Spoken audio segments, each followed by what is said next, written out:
मैं अभी नमाज पढ़ के निकला, ऑलमोस्ट अराउंड 50 to 60% लोगों के हाथ में QR कोड है। अपन मंदिर मस्जिद से बाहर आने के बाद चैरिटी देते हैं ना, तो वाला पैसे जितने भी है दिया, बट ना लोगों के पास QR कोड है। बोला इंडिया ज़बरदस्त डेवलप हुआ। पता है ना, आई रियलाइज्ड वन थिंग, अरे ये तो खेल लिक्विडिटी का चल रहा है यहाँ पे।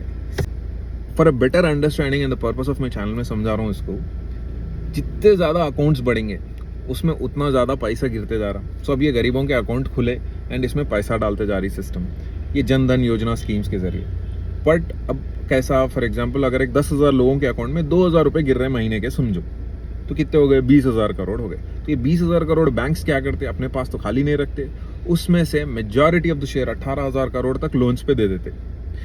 तो अब देखिए आप कितने लोगों के अकाउंट्स खोल के है, तो लिक्विडिटी कितना बढ़ गया, which is a right thing, because this is how bank survive. इसीलिए बैंक से तो अग्रेसिवली बोलते सर आपको पर्सनल लोन लो, आप ये लो वो लो, क्योंकि बैंकिंग स्ट्रक्चर सर्वाइव करता लोन्स पे, क्रेडिट सिस्टम पे। अब जितने इन लोग लोन्स देते जाएंगे उतना इंटरेस्ट बढ़ेगा, उतना इनके बैंक सर्वाइव होते।